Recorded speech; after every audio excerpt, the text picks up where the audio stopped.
are we? Okay, cool. We are just about to get started here, bringing Levi in. Hello. Hi, everyone. My name is Casey. I'm a singer, bass player, and composer, and I am so excited to bring my dear friend, Levi Saelua, to the interview table today. He is an award-winning composer and saxophonist. He currently resides in Sacramento, California, and pre-pandemic, you'd find him regularly performing with Colossus West, a big band that he started, Triism, Tenor Explosion, the Sean Thwaites Rebel Quartet, Capital Jazz Project, and, in real life, he was hosting a weekly jam session, which obviously is not happening right now. He attended the prestigious Eastman School of Music to study saxophone and jazz composition. Pianist Bill Dobbins says that Levi has a rare comprehension of the many elements that all great music shares, regardless of the superficial category. He aims to communicate words. He aims to communicate a story without words, and you'll find Levi in a vast array of musical projects.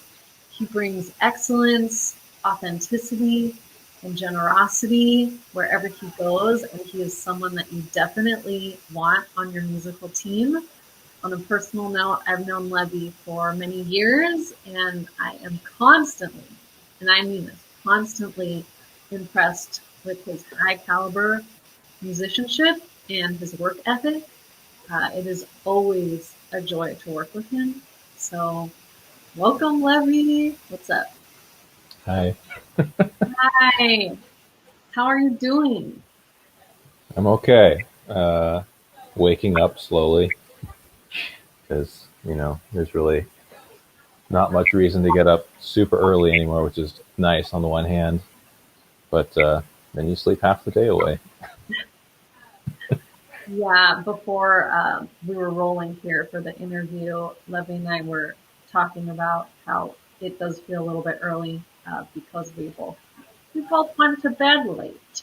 So yeah, what is your musical life looking like in quarantine right now?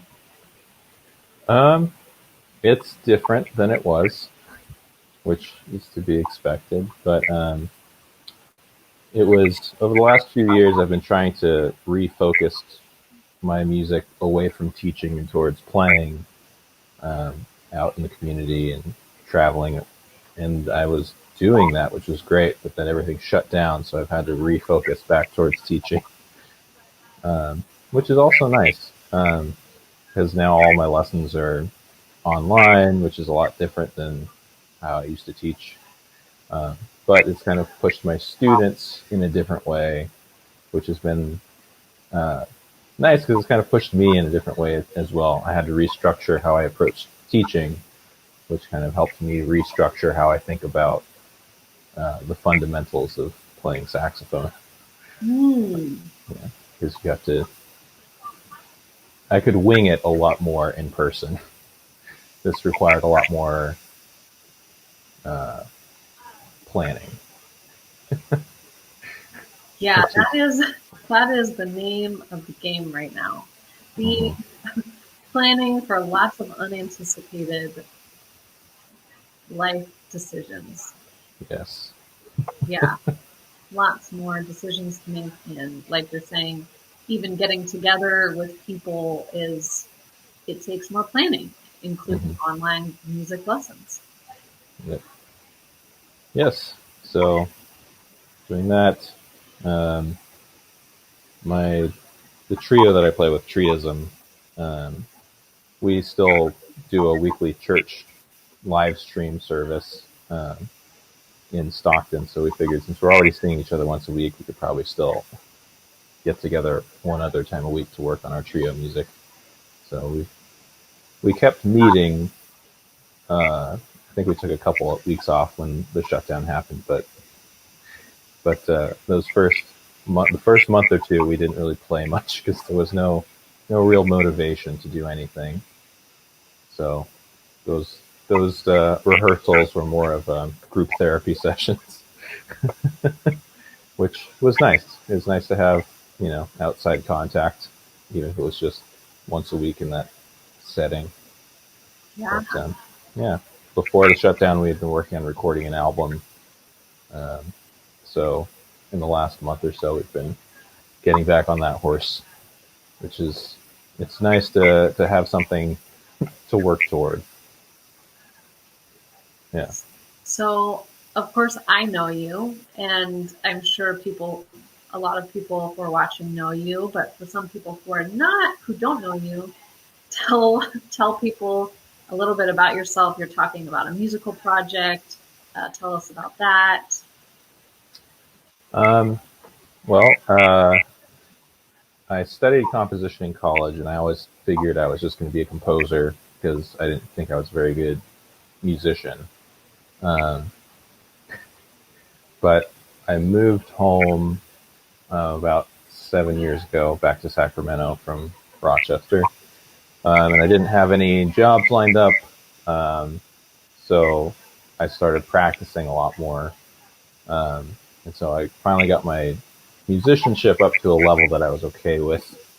And then as people started to get to know me in the scene, um, they knew me more as a musician and not a composer.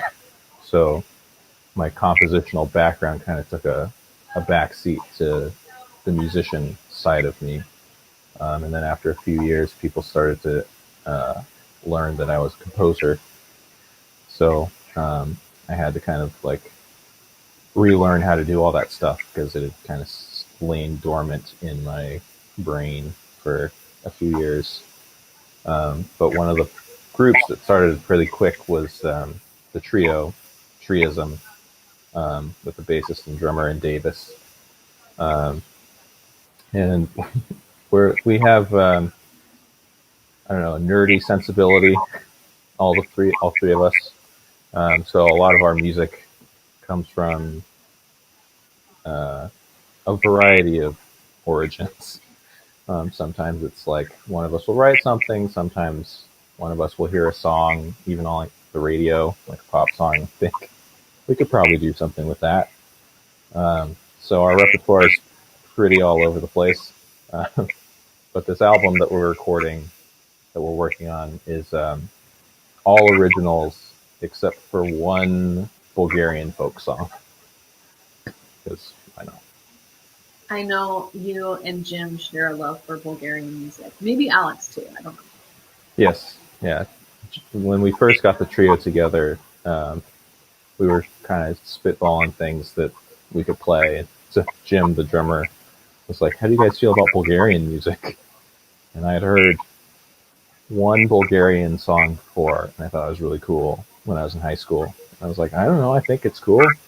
So we tried it. It took us, I don't know, 3 or 4 months to actually learn how to play one Bulgarian folk song because their rhythmic um, fundamental their fundamental rhythmic building blocks are so different from ours.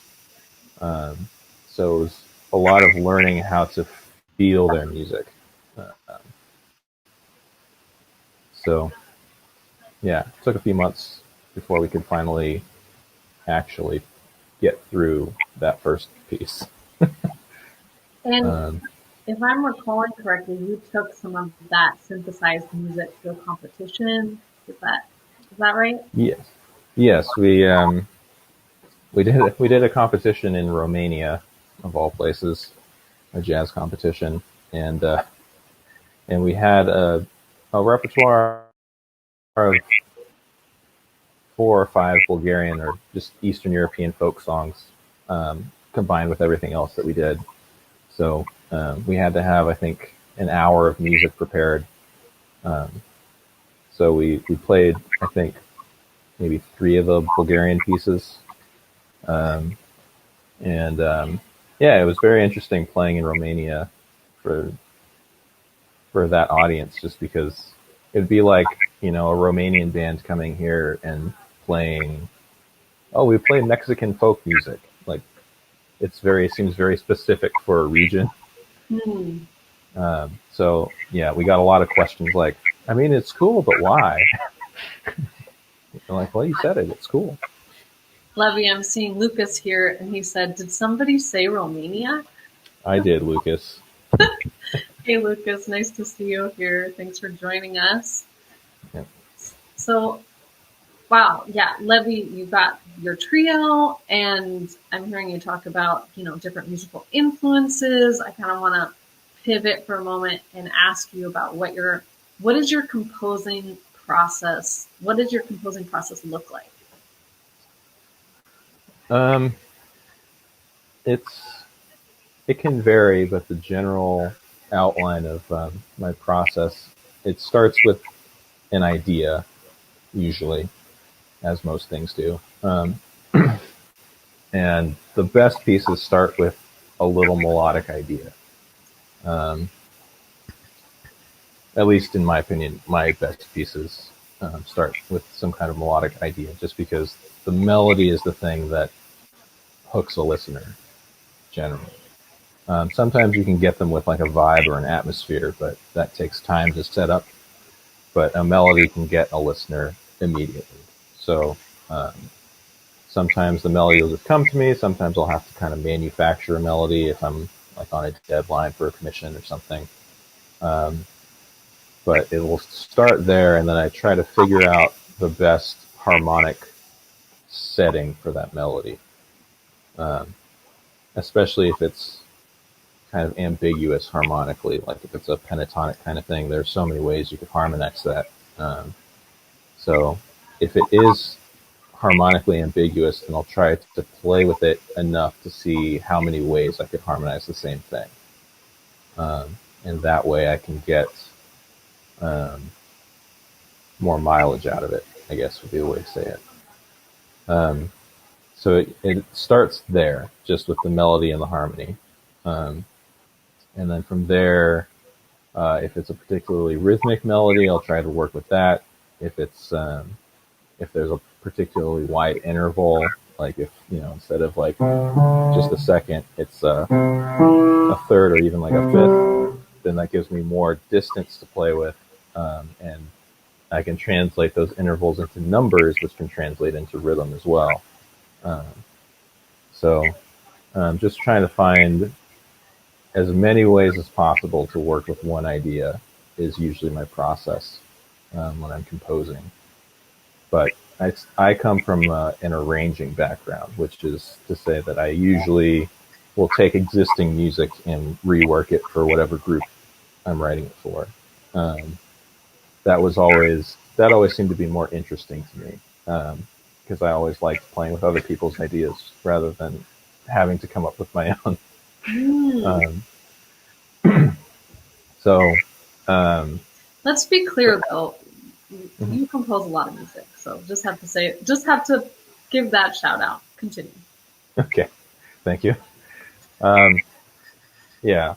Um, I don't know. Just that whole arranging process is really what informs my composing process. So that whole, taking one idea and working with it as much as you can, because when you're arranging, you're taking someone else's piece. So it's a lot easier for my analytical brain to take apart that piece of music into its like quintessential ideas, um, and then put it back together in a way that I think is cool. That doesn't. That's not disrespectful to the original material, um, but still kind of gives it my own spin to it. So Mm. when I'm composing, I don't have to rework anything because it's all coming from me generally. How do Um, you how do you think your arranging bend influences your composition? um, it influences it in a way that I'm usually thinking about the big picture as opposed to each small piece. So I know that sounds kind of contradictory because I just talked about how I take one melodic fragment and work with it as many ways as possible. Um, but I usually only do that to give myself more options when I'm putting the big picture together.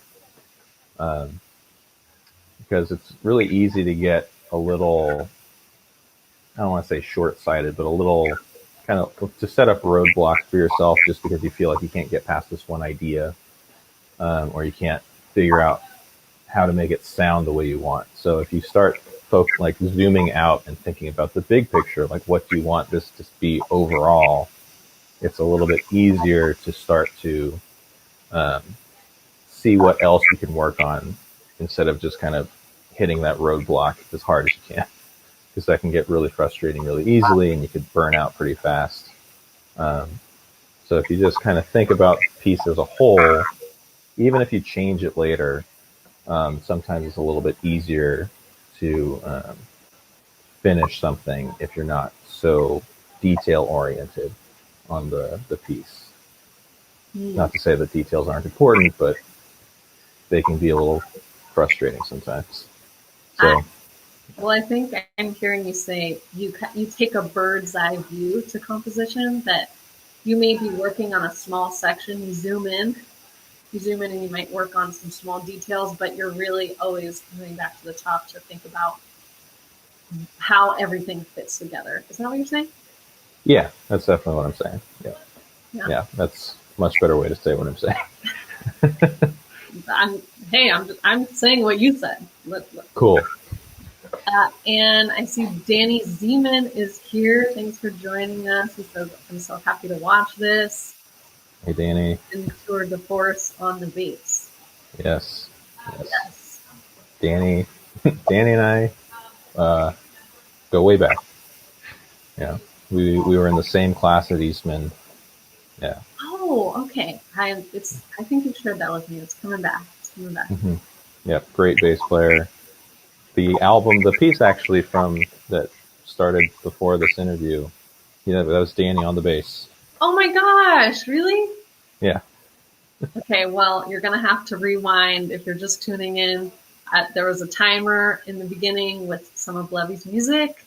And Levy, can you talk about the music that was playing? I mean, I've heard you talk about a couple albums that you've recorded, and what's happening with all that?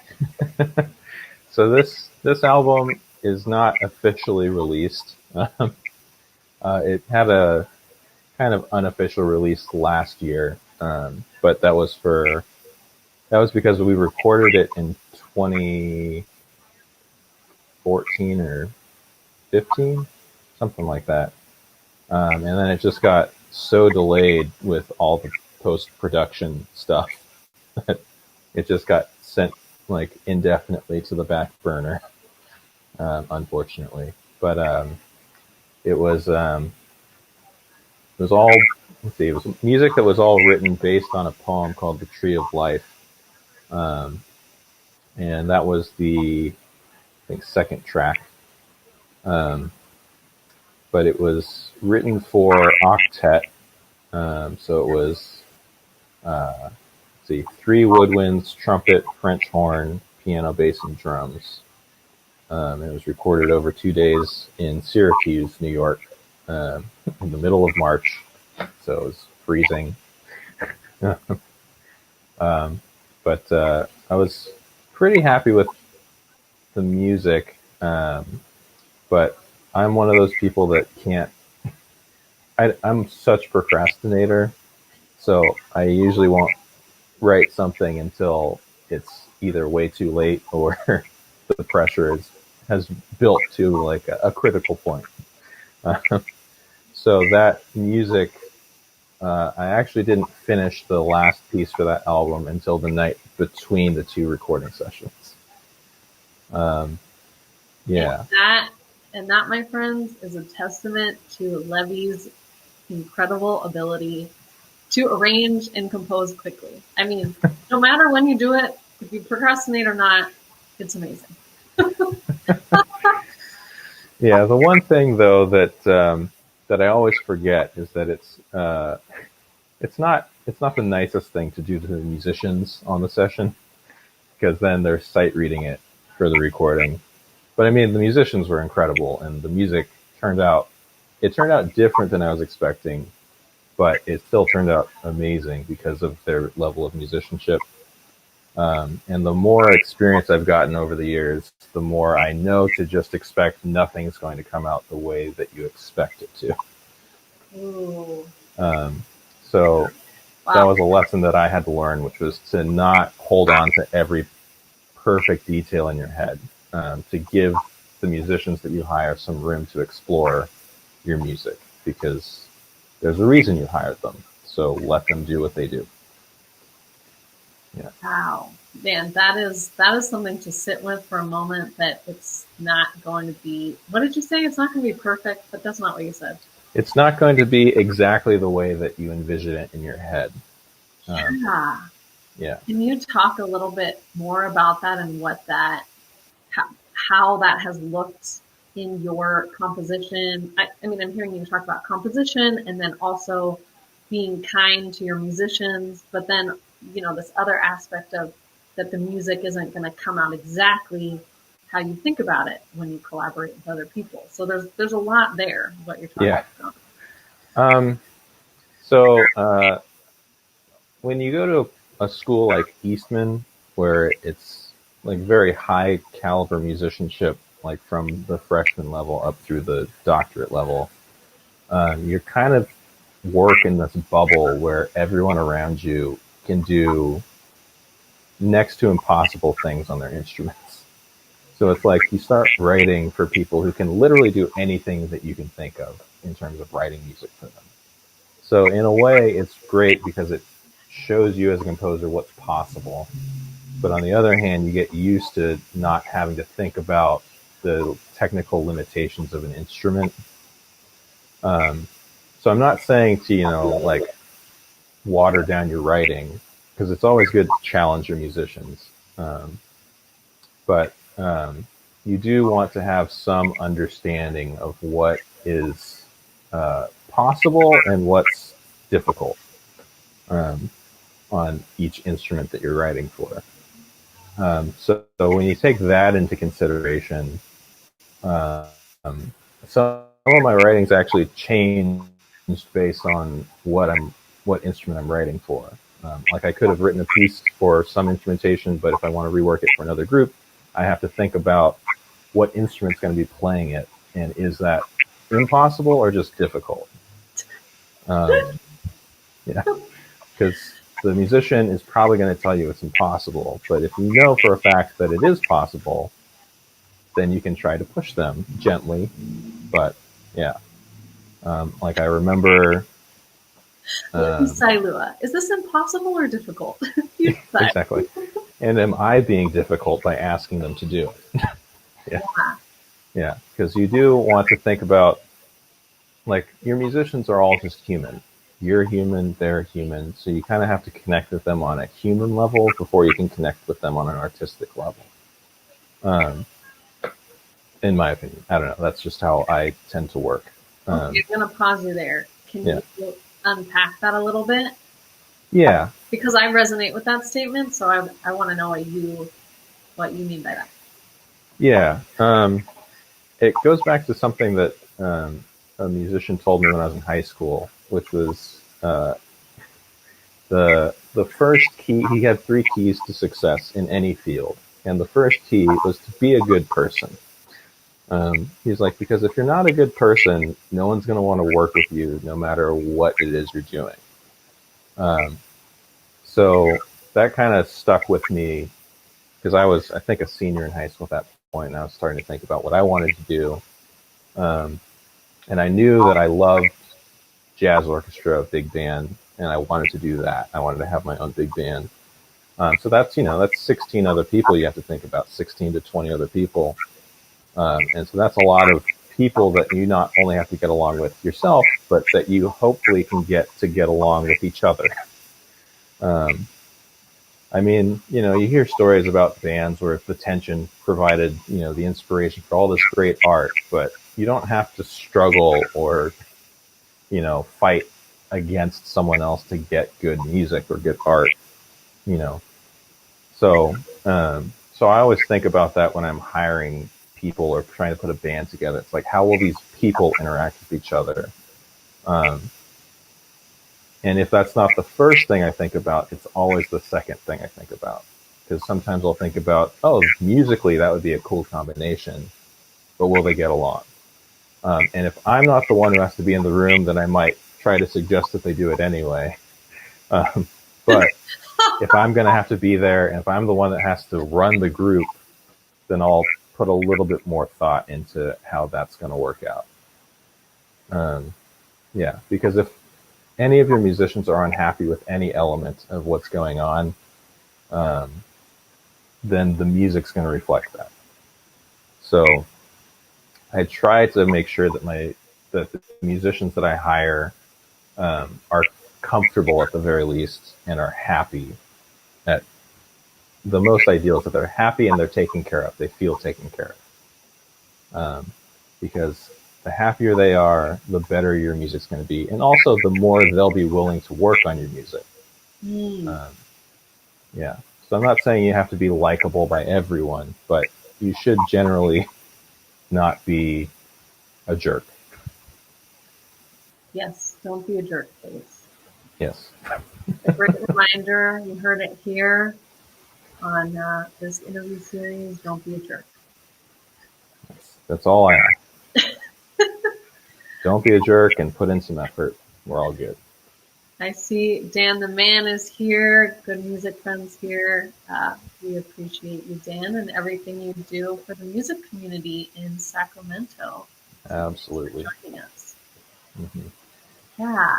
And, you know, I've heard you talk a little bit about Eastman and attending Eastman School of Music for composition. And because we are friends, Levy, you know, I've heard you talk over the years about how being in music school impacted how you think about composition. And I'm wondering if you could tell me and people who are watching a little bit more about that. Yeah. Um, so going to school for everything okay? Yes, I see Graham Sobelman said, don't be a jerk. So that's what I was laughing about. Yep. Um, yeah. Going to music school or going to school for any kind of creative endeavor is kind of a weird concept because it's like the education system that we're used to is all about quantifying knowledge. Um, and arts, it's really difficult to treat arts that way because arts is all about creativity and how can you hone your creativity. Um, and at the very least, how can you understand your own creativity? Um, so going to a school like Eastman, which prides itself, at the time, it was the #1 music school in the U.S. And I knew that because they really hit you over the head with that when you went to audition. And I think they kept that slot for like 8 years at that point. Um, and it's a weird place to be when you're that young, when you're 18, because you're still kind of like, you probably haven't lived anywhere besides your hometown. Um, and you usually, when you go to a school like that, you're one of the best musicians of your age where you come from. And then you go to a school like Eastman, and all of a sudden, everything's put into perspective for you in terms of where you stand with just your age range. Um, and I've talked a lot with some of my friends from that time after we were out of school, just like what a weird thing it is to just be surrounded by people your age who can do so many things that you didn't even think were possible, and how that's just seen as normal there, and how that can affect your self-esteem. Um, Yeah. so, yeah, that really did a number on me when I was there, and I didn't really understand it, or even, yeah, I didn't understand it or try to unpack it until I was back here in Sacramento. Until I had, the thousands of miles of distance between me and Rochester. Um, but I'm really glad I went, just because, as it turns out, everyone was going through that internally. But no one wanted to be the one to be vulnerable and say that they were going through it. Um, yeah, they just, it's that mentality of just toughen up and just do your work, and then you'll be successful. Um, so I'm not saying that music school is a bad place to go. It is a great place to go to really test your limits of how far you can push yourself. Um, it's just remember when you go that you are you, everyone else is them, and you don't have to compare yourself to what they're doing. All you have to do is move forward on your own path, and as you do that, you're inspiring other people to do the same. So, um, someone asked me once, "What's the piece of advice I would give to an incoming freshman at Eastman?" And my only piece of advice was, well, it was in two parts. One was to remember that you are you, and you make the decisions on what your music is going to be. And two, remember that you want to do music because it makes you happy. Because it's really easy to forget that in music school. Um, yeah, I heard Jeff Hamilton, who's a great jazz drummer. Um, he gave that piece of advice to a room full of high school students, and I was in college at the time, and I heard that. And I was like, "Oh my god, I forgot that music is supposed to be fun." And then that clicked for me, and I never forgot that. So it's all about remembering why it is you do music, and that music is a personal thing. So the more of you that you can put into your music, the more other people will resonate with it, Mm. because you're just trying to be authentic. And that's, I think, the core of creativity. I think that those words can definitely expand beyond music in life and any venture that one wants to pursue, really. Be yourself and um, have fun. Yeah, don't be a jerk. Don't be sure. Well, if you'd like to find more information about Levi and his music, you can you can visit his website, levisaelua.com. And, we just happen to be teaching a free music writing workshop this Saturday at 10 a.m. Pacific Standard Time. The link is kind of here. It's creativemusicwriting.com/Levi. So, because Levi and I are doing it together. Yes, I hope you will join us this Saturday for a free workshop, creativemusicwriting.com/Levi. I'll put it in the comments after we're done with the interview today. So well, I know what we're doing in the workshop. I was going to ask you, what are we doing in the workshop? That comes across as we don't know what we're doing. We've talked about it. We're going to go over all of the elements of a piece of music in a song, and we're going to have a workbook for you, some music prompts. So I hope you will join us for a 2-hour extravaganza of a music writing experience. It will be fun. Yes, it will be fun.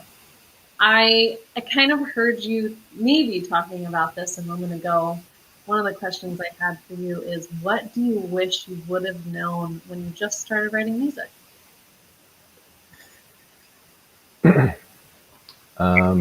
You don't have to write a piece all at once. Um, the hardest part I always found early on, and still I think the hardest part is starting a piece. Um, just because that's where the creative spark needs to kick in, and it's really difficult to manufacture a creative spark. Um, it's not really difficult. It's just it takes some thought and planning if you don't have that, organic. Just I have an idea. Um, but yeah, the most intimidating thing to me when I was younger was just staring at a blank piece of paper. Because I was always one who needed to write it down immediately, because I will forget everything if I let it sit too long in my head. Um, so I would always carry around a notebook, or there would always just be a piece of paper on the piano. But just staring at a blank piece of paper was just so intimidating, because it's like, if I write this note, no, that's going to be bad. right? No, that one's going to be bad too. So um, a technique actually that I heard one composer do is just just scribble on your paper, just make lines until it's not a blank piece of paper anymore, and then it won't be as intimidating. And I always liked that. Um, so that slowly started translating into, okay, I can get an idea down and then I can let it sit. I don't have to write out the whole melody. I don't have to plan out the whole thing right when I sit down. If I just have an idea, I can just write it down, come back to it later. Like that piece that played before this interview took me 2 years to write that piece um, because I wrote most of the beginning all in one sitting, and then I got stuck, and then I was like, I'll come back to it. And every time I'd come back to it, I'd maybe get like another 4 bars, and then I got stuck again. So yeah, so that when we were going to record that album, I decided I'm going to finish this piece for this album, or it's never going to be done. Because it was just one of those things where I would just keep tweaking. So, well, that's not quite what I want. Maybe I can come back to it later and fix it. So eventually, a piece is just done. There's not much else you can do with it. If you don't like it, you don't have to have anyone play it. Um, Sometimes what I'll do if I finish or I get halfway through a piece and realize that this is not going anywhere, is I'll save it and I'll just kind of mine it for parts later. Like if I need to generate some kind of idea, I'll just look at like all of these other discarded ideas that I tried to bunch together and see if there's any idea in there that could work on its own. Mm. Um, yeah. So, um, what was your question? Sorry, I totally started rambling. You answered the question completely. I said, what do you wish you would have known? And you're Ah, talking about that you yes. don't have to finish a piece of music all at once, and that starting is the hardest part. I have the flip side of that, which is I love starting ideas. My challenge is I can throw hundreds of ideas down. My challenge is focusing and finishing. Yeah, Yeah. yeah. That's a different kind of challenge for me. Is finishing a piece. Yeah, there are different sections of challenges here in the world Yes. of competition. Starting, you have the first phase, which is starting. So true, the blank page. Yes.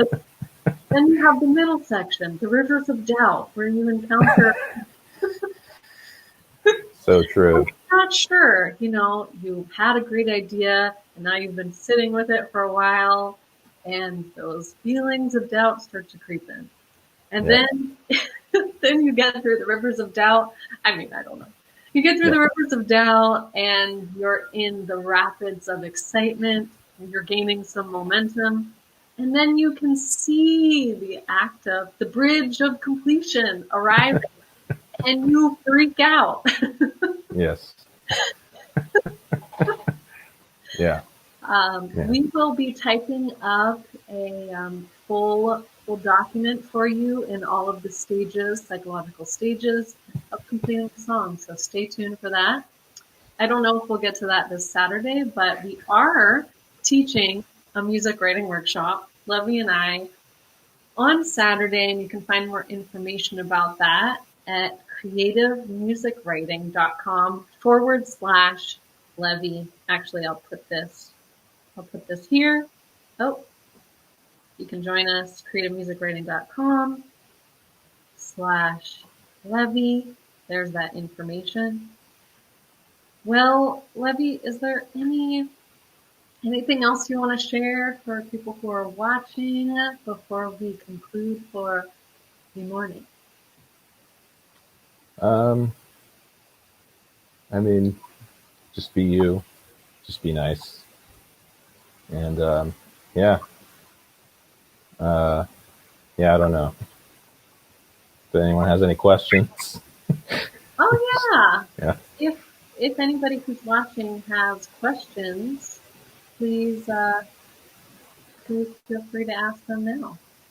Oh, and Anthony is here, two of my favorite people. Thank you, Anthony. We appreciate you.